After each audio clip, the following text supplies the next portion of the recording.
الحمد لله الذي خالق كل شيء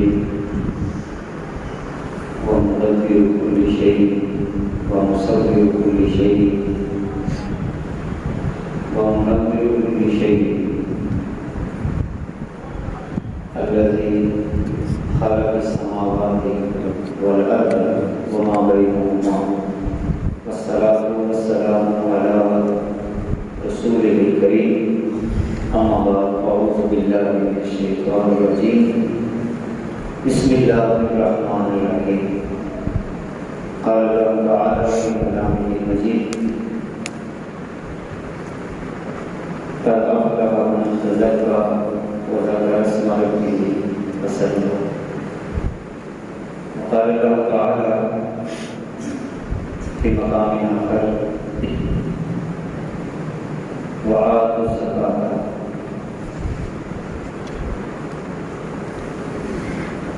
وقال الله تعالى في مقام آخر في فرائض النبوة ويزكيهم صدق الله العظيم وبلغنا رسوله نبي كريم رؤوف رحيم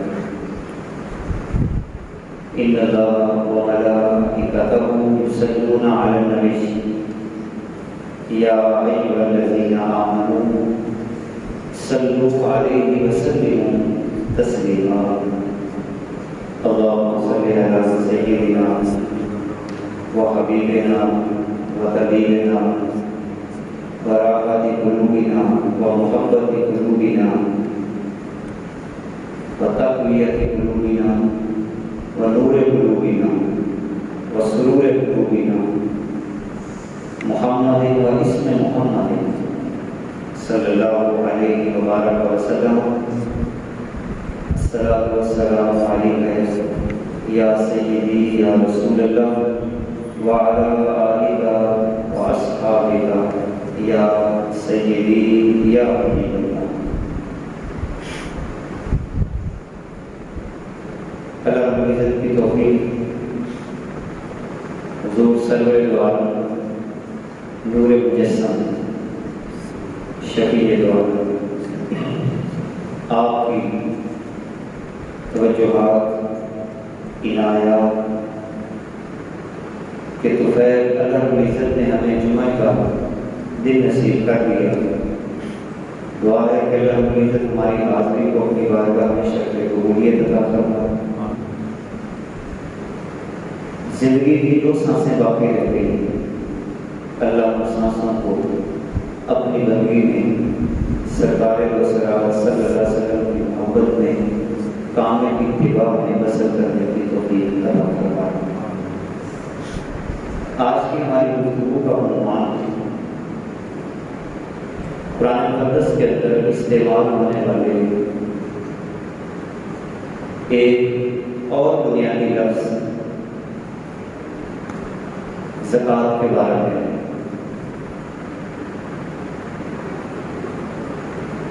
عموماً تو اس کا یہی مفہوم ہے اور اصطلاحی طور پر لیا بھی وہی جائے گا کہ زکوٰۃ کا جب ہم لفظ بولیں گے تو اس سے مراد ہر وہ بندہ جو صاحب نصاب ہے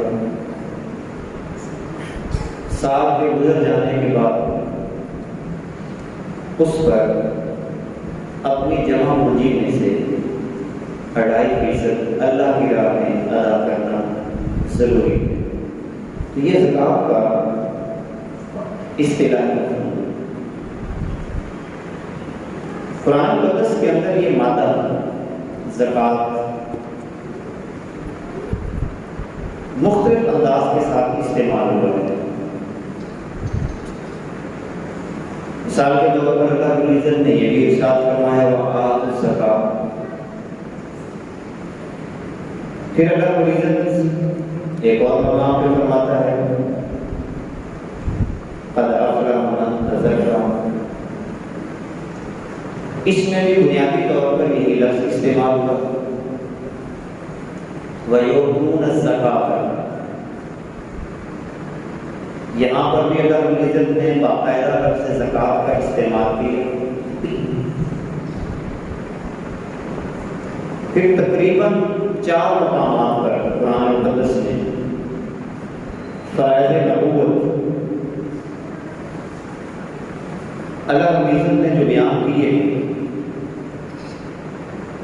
وَيُعَلِّمُهُمُ الْكِتَابَ وَالْحِکْمَةَ، اور ساتھ ایک فرض نبوت کہ جو شاید نبی پہ فرض ہے تعلیم کے حوالے سے، اس کے بارے میں اللہ رب العزت نے فرمایا وَيُزَكِّيهِمْ، کہ وہ نبی اپنے ماننے والوں کا تزکیہ بھی کرتا ہے. آج کی گفتگو میں ہم نے سمجھنا یہ ہے کہ یہ لفظ زکوٰۃ ہے کیا. لفظ زکوٰۃ لغوی طور پر انتہائی وسعت کا حامل لفظ ہے. ایک اس کا معنی عمومی طور پر یہ بھی لیا جاتا ہے پاک کرنا، پاک کرنا، صاف کرنا. کپڑا گندا ہو جائے تو کپڑے کو صاف کیا جاتا ہے. اس عمل کو بھی تزکیہ کہا ہے. مزکی اس شخص کو بھی کہتے ہیں جو کسی جانور کو ذبح کر دے اور اس کے اندر سے بہنے والا خون نکال دے. تو ہم یہ کہیں گے کہ یہ بندہ مزکی ہے، یعنی اس نے جانور کے اندر سے بہنے والے خون کو جو نجس تھا وہ نکال دیا. اسی انداز کے ساتھ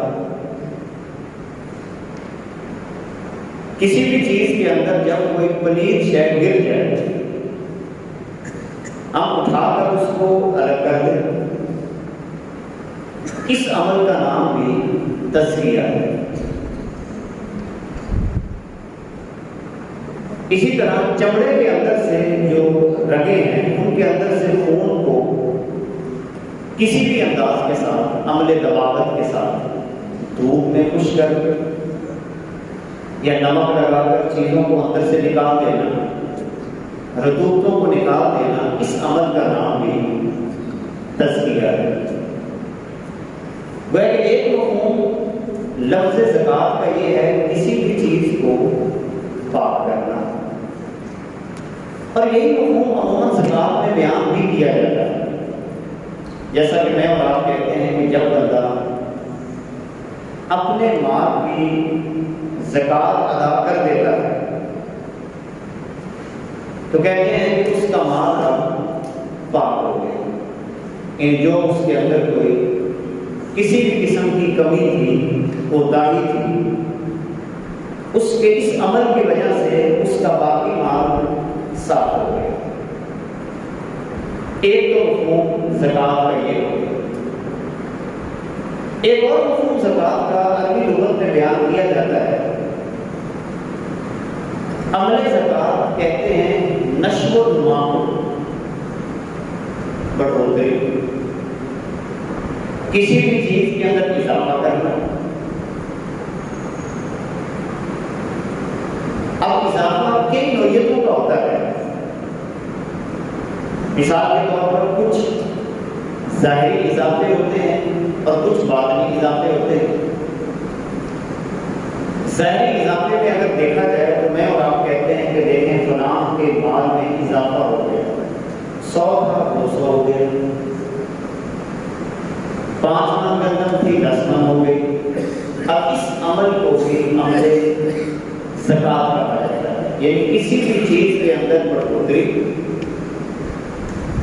بڑھ جانا، نشو و نما پا جانا، اور یہ نشو و نما پھر رکے بھی نہ، بڑھتی چلی جائے.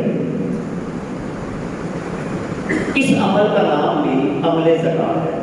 جیسے درخت اگتا ہے پھر وہ نشو و نما پاتا ہے، آپ اس کو پانی لگاتے ہیں، کھاد کا استعمال کرتے ہیں، اس کو خوراک فراہم کرتے ہیں، وہ پودا بڑھتا چلا جاتا ہے۔ آپ نے دیکھا ہوگا کہ جیسے ہی نشو و نما رک جاتی ہے، پودا بڑھنا رک جائے تو سارے لوگ پریشان ہو جاتے ہیں کہ یار اس پودے کی نشو و نما کیوں رک گئی؟ پھر اس کے لیے خوراک کا استعمال کیا جاتا ہے۔ گویا کہ عمل زکوٰۃ اس چیز کا نام بھی ہے نشو و نما۔ اگر نشو و نما رک جائے تو اس نشو و نما کو بڑھانے کے لیے جن چیزوں کا استعمال کیا جاتا ہے اس عمل کا نام بھی زکوٰۃ ہے۔ اب سوال یہ پیدا ہوتا ہے کہ اگر عزت نے قرآن مقدس کے اندر اسی مادے سے جو لفظ استعمال کیے ہیں، ایک تو واضح استعمال کیا وآتوا الزکاۃ، یہاں پر تو تمام مفسرین کا سوائے ان لوگوں کے جو قرآن کے صرف لغوی مفہوم کو مد نظر رکھتے ہوئے آگے بڑھتے ہیں، جس میں پرویزی طبقہ بھی آ جاتا ہے، وہ عمل زکوٰۃ سے مراد کچھ اور لیتے ہیں۔ وہ کہتے ہیں آپ زکوٰۃ سے مراد یہ جو مال کا 2.5% ہے یہ نہیں ہے، بلکہ اس سے مراد کچھ اور ہے۔ وہ اپنے مفاہیم آگے بیان کرتے ہیں۔ وہ لغت تک رہ گئے۔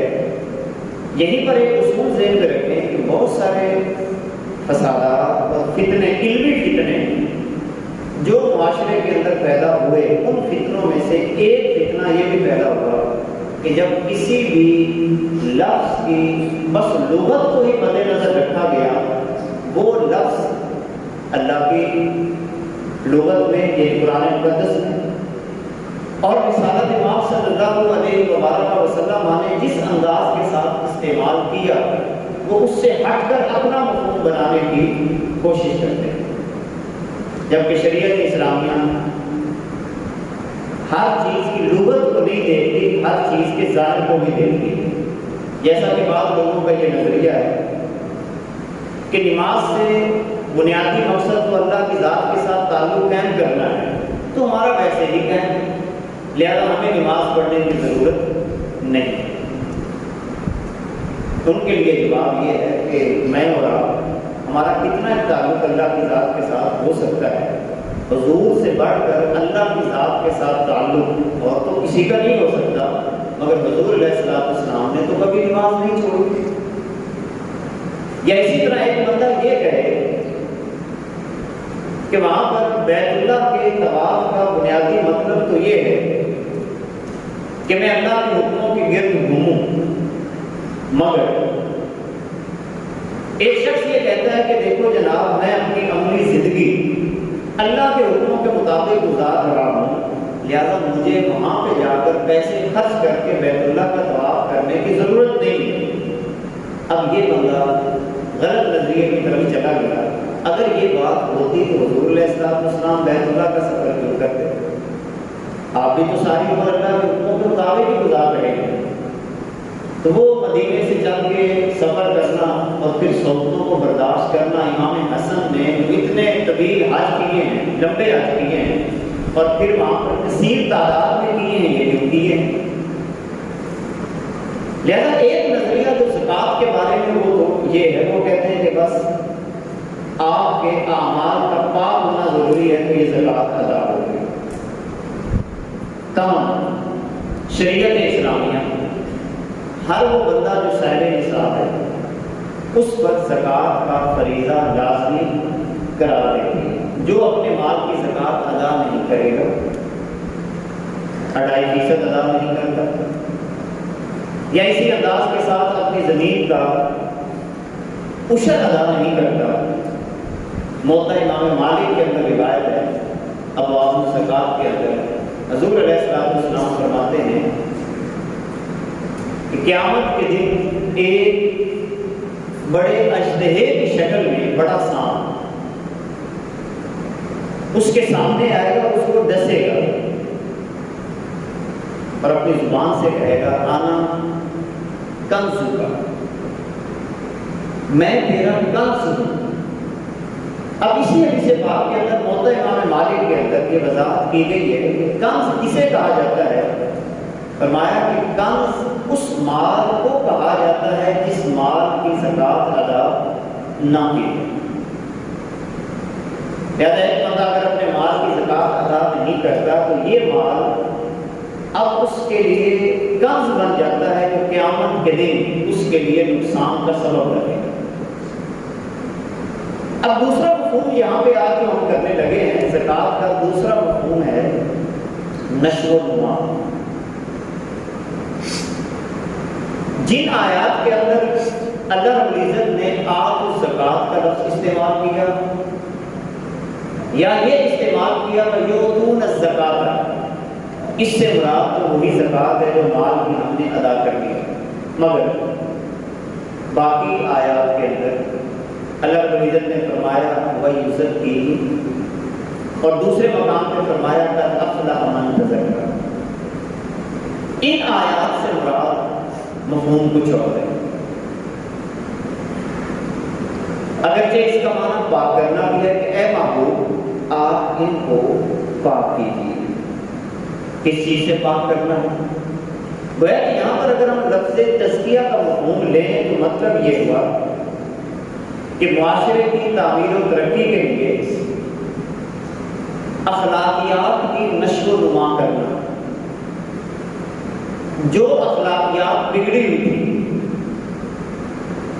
تسلسل کے ساتھ، مشرکین کی بگڑی ہوئی تھی، منافقین کی بگڑی ہوئی تھی، اور جو لوگ اسلامی نظام سے دور تھے ان کی اخلاقیات بگڑی ہوئی تھی، تو گویا کہ اللہ رب العزت نے یہ ذمہ داری رسول اللہ صلی اللہ علیہ وسلم پر عائد کر دی کہ اے محبوب آپ کی ذمہ داری میں یہ بات بھی شامل ہے، آپ ان کی اخلاقی نشو و نما کریں، ان کو جینے کا ڈھنگ سکھائیں کہ جیا کیسے جاتا ہے، ان کو بولنے کا ڈھنگ سکھائیں، ان کو چلنے اور پھرنے کا ڈھنگ سکھائیں.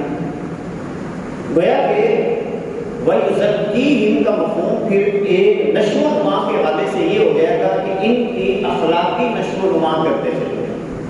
اور جیسا کہ میں نے عرض کیا کہ نشو و نما اس حیثیت کو کہتے ہیں کہ وہ نشو و نما بڑھتی چلی جائے.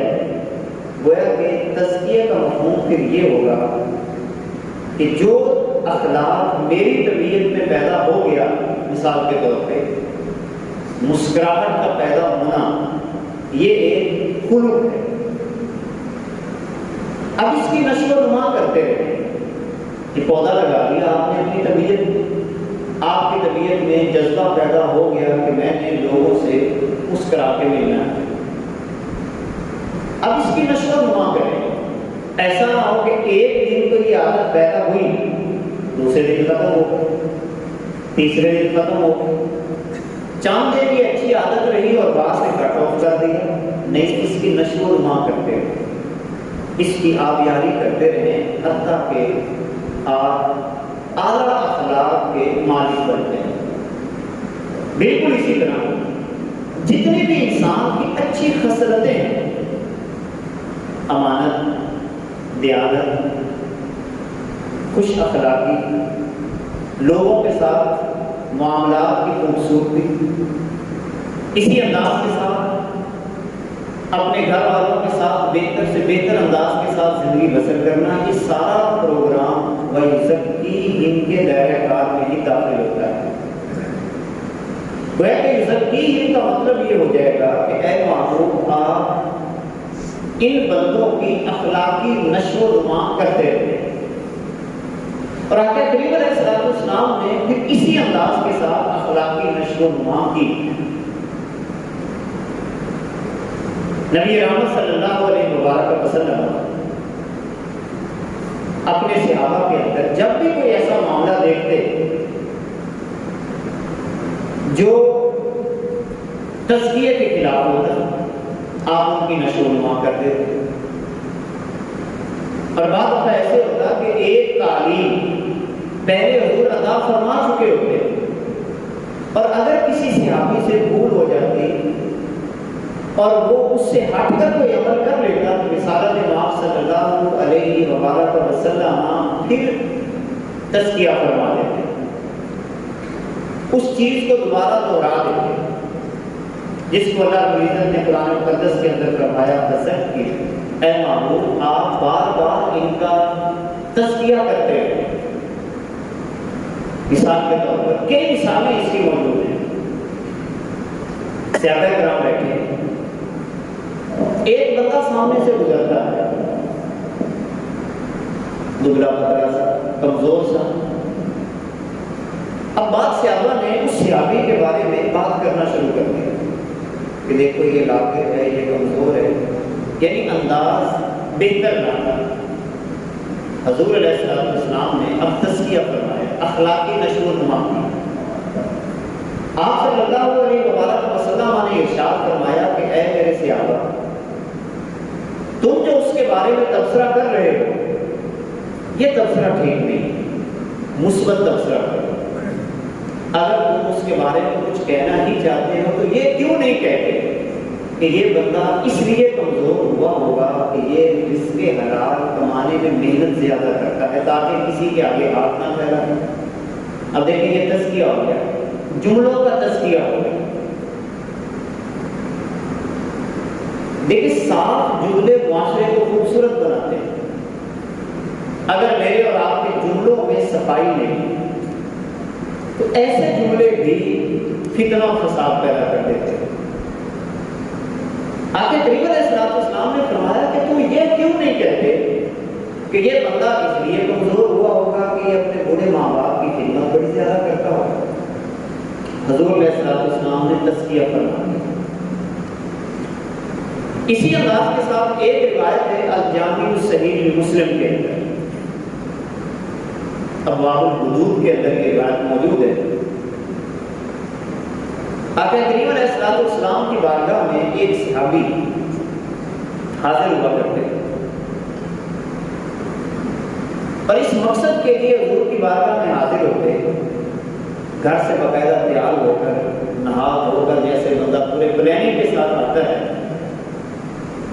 کہ میں آقا کی بارگاہ میں جاؤں گا اور میں نے جا کے ایسی بات کرنی ہے وہاں پہ کہ سرکار مسکرا پڑے، اور کوئی مقصد نہیں۔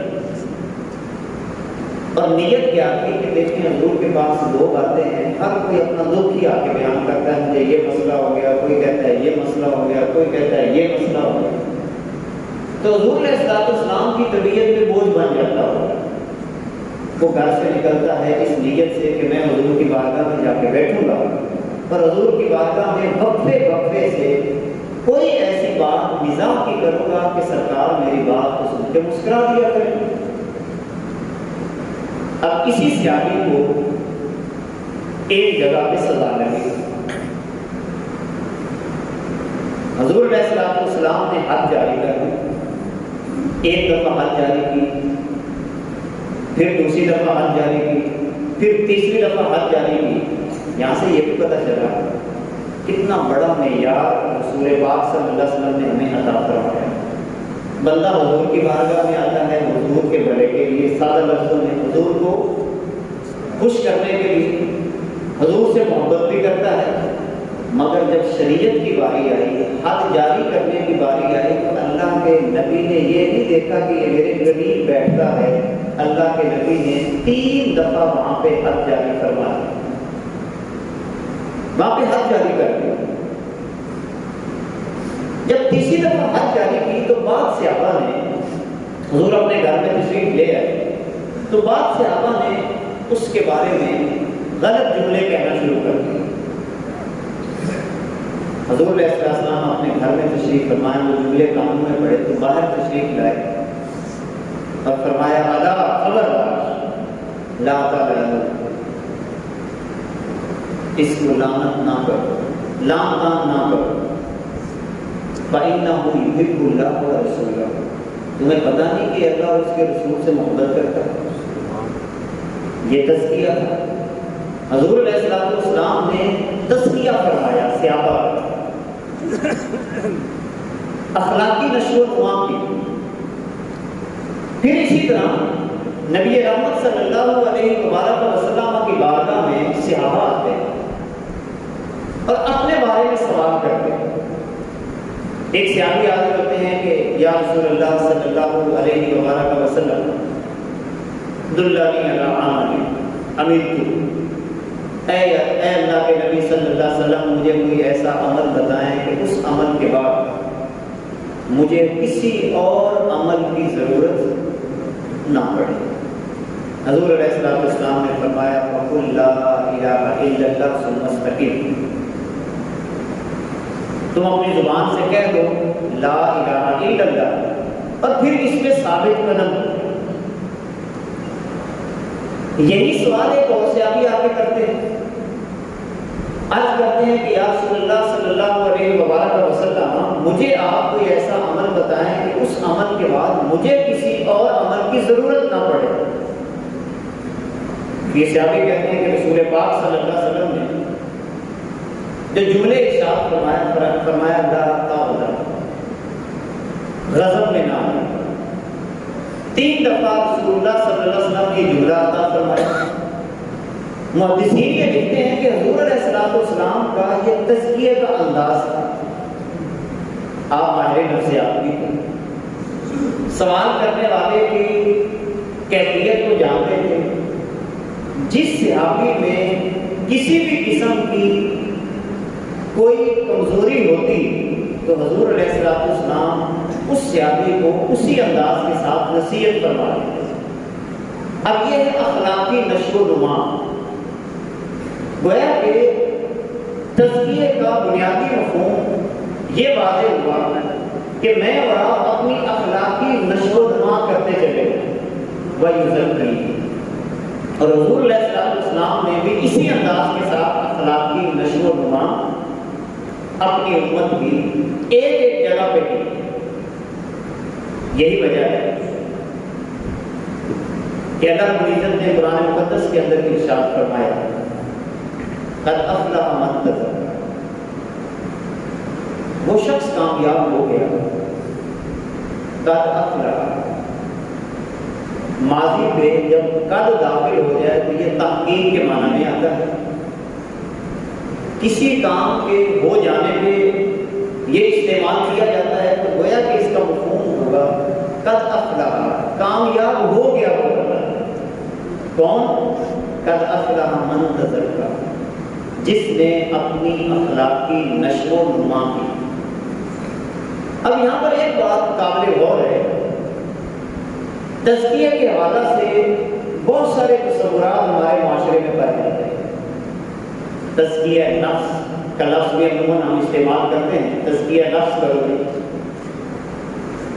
بہت سارے ایسے نظریات جو عیسائیوں سے متاثر ہو کر مسلمانوں نے اختیار کر لیے، اور تزکیہ نفس کے بہت سارے تصورات ایسے ہمارے اندر آ گئے جو ہندوازم سے ہماری طبیعتوں میں آتے ہیں۔ مثال کے طور پر رحمانیت کا تصور عیسائیوں سے لیا گیا، اسلام کے اندر کوئی رحمانیت کا تصور نہیں، یعنی اسلام اس انداز کے ساتھ تزکیہ نفس کا قائل نہیں ہے کہ آپ الگ تھلگ ہو جائیں، بلکہ تزکیہ کا مطلب ہی یہی ہے کہ آپ کی اخلاقی نشو و نما کس درجے کی ہے۔ میں بیٹھے اکیلا ہوں، نہ مجھے کسی نے گالی دی، نہ میں نے کسی سے سودا کیا، نہ میری بیوی ہے، نہ میرے بچے ہیں، نہ میں مارکیٹ میں جاتا ہوں، نہ میں سڑک پہ اپنی موٹر سائیکل یا گاڑی چلاتا ہوں، نہ کسی کے ساتھ میرا واسطہ پڑتا ہے، تو میرے اخلاق کا کیسے پتہ چلے گا؟ میری اخلاقی نشو و نما کیسے ہوگی؟ اخلاقی نشو و نما تو اسی وقت ہوگی نا جب میں روزانہ اپنی بیوی سے بھی بات کرتا ہوں تو کیسے کرتا ہوں، اپنے بچوں سے بات کرتا ہوں، بازار میں جا رہا ہوں تو کیسے جاتا ہوں۔ گویا کہ اسلام کے اندر رحمانیت کا کوئی تصور نہیں ہے۔ اب ہمارے یہاں بعض لوگوں نے اس انداز کے ساتھ رحمانیت کا تصور نہیں کیا، جیسے ہمارے یہاں بعض لوگ جی مچھ مال کے بیٹھے، جالنے ہوتی نا وہاں پر کچھ لوگ بیٹھے ہوتے ہیں۔ اب یہ اسلام کا تصور نہیں ہے، اسلام ایک عملی پروگرام ہے، عملی زندگی کا نام ہے۔ گویا کہ اخلاقی نشو و نما کا مطلب یہ ہو گیا کہ آپ نے اپنی عملی زندگی بسر کر کے اپنے اخلاقیات کو معاشرے میں پیش کرنا، اسی عمل کا نام تزکیہ نفس ہے۔ ہمارے یہاں بعض لوگوں نے تزکیہ نفس کا تصور ہندوؤں سے لے لیا، سادھو جوگی یا اس طرح کے انداز اختیار کرنا شروع کر دیے۔ اسلام کے اندر اس کا بھی کوئی تصور نہیں۔ نبی رحمت صلی اللہ علیہ وآلہ وسلم کی حیات طیبہ ہمارے لیے بہترین نمونہ ہے۔ جیسا کہ حضور علیہ السلام نے صحابہ سے ارشاد فرمایا، جیسا کہ بعض صحابہ آپس میں گفتگو کر رہے تھے کہ میں اب اس انداز کے ساتھ زندگی بسر کروں گا کہ میں ساری رات اللہ کی عبادت کیا کروں گا۔ دوسرے صحابی کہنے لگے کہ میں تو اب ہمیشہ روزے رکھوں گا۔ تیسرے صحابی کہنے لگے کہ میں تو اب بالکل شادی بھی نہیں کروں گا۔ اللہ کے نبی صلی اللہ علیہ وسلم نے ان تین صحابہ کو مخاطب ہو کے فرمایا کہ کیا تم میری زندگی کو نہیں دیکھتے؟ میں کبھی رات کو عبادت کرتا ہوں، کبھی سو بھی جاتا ہوں، میں نے شادیاں بھی کی ہیں، اور پھر اسی انداز کے ساتھ میں کبھی روزہ رکھ لیتا ہوں، کبھی چھوڑ بھی دیتا ہوں۔ تو حضور علیہ السلام نے ہمیں تزکیہ نفس کا وہ تصور جو ہندوؤں کے ہاں ہے اس کی بھی نفی کر دی۔ یعنی نفس کا تزکیہ جیسے ہمارے یہاں یہ کیا ہو گیا کہ نفس کو کیسے مارنا ہے؟ کوئی کہتا ہے کہ بھوک کے ساتھ مارو۔ یہ کہیں پر بھی نہیں شریعت اسلامیہ نے ہمیں کہا کہ بھوک کے ساتھ نفس کو مارو، بلکہ اللہ تو قرآن میں کہتا ہے کلو وشربو، کھاؤ پیو، لیکن ساتھ حکم کیا دے دیا؟ ولا تسرفوا، یعنی کھانا بھی ہے پینا بھی ہے مگر اسراف نہیں کرنا۔ ایک روٹی کی گنجائش ہے تو ایک کھانی ہے، دو نہیں کھانی۔ اب اس کا مطلب ہے کہ جو بندہ ایک روٹی کھا رہا ہے وہ اللہ کے حکم پہ عمل کر رہا ہے۔ پھر رب ذوالجلال نے ہمیں بس یہ کہہ دیا کہ جو تم کھانا چاہتے ہو وہ حرام کا نہیں ہونا چاہیے، حلال کا لقمہ ہو، حلال کا لقمہ ہو۔ آپ اپنی طبیعت کے مطابق جتنا بھی کھائیں گے یہ بھی تزکیہ نفس ہے، اور اللہ رب العزت آپ کو اس رزق حلال کی وجہ سے بھی روحانیت کے کئی بڑے بڑے مقام عطا فرمائے۔ آپ کما رہے ہوں گے، اللہ رب العزت آپ کو روحانیت کے مقام عطا کرے۔ اس لیے اللہ رب العزت قرآن مقدس میں فرماتا ہے قد افلح من تزکیٰ، وہ بندہ کامیاب ہوگا جس نے اپنی اخلاقی نشو و نما کی، اور جس کی اخلاقی نشو و نما ٹھیک نہ ہوئی وہ کامیاب بھی نہیں۔ اب اخلاقی نشو و نما کے حوالے سے دیکھیں رسالت امام صلی اللہ علیہ وآلہ وسلم کے بارے میں اللہ رب العزت نے فرمایا اِنَّكَ لَعَلَىٰ خُلُقٍ عَظِيمٍ، آپ خلق عظیم پر فائز ہیں۔ اس کا مطلب یہ ہوگا کہ اخلاق کو دین کے اندر ایک بنیادی حیثیت حاصل ہے، اور اللہ کے نبی صلی اللہ علیہ وآلہ وسلم نے ارشاد فرمایا قیامت کے دن نامہ اعمال کے اندر جو سب سے وزنی چیز ہوگی وہ انسان کا حسن اخلاق ہوگا۔ دیکھیں اگر میرے اور آپ کا اخلاق ہی بہتر نہیں ہوتا، گفتگو کا انداز، چلنے پھرنے کا انداز، مجھے تزکیہ نہیں ہوگا۔ لہذا تزکیہ نفس کے لیے ضروری ہے کہ میں اپنے اخلاق کو بہتر بناؤں، اپنے معاملات زندگی کو اچھے انداز کے ساتھ آگے پروان چڑھاؤں۔ اب آخری ایک دو باتیں، سوال یہ پیدا ہوتا ہے کہ یہ تزکیہ نفس ہوگا کیسے؟ دیکھیں سیدھی سی بات ہے، تزکیہ نفس کسی نے آپ کا آ کے نہیں کرنا، آپ نے خود اپنا تزکیہ کرنا۔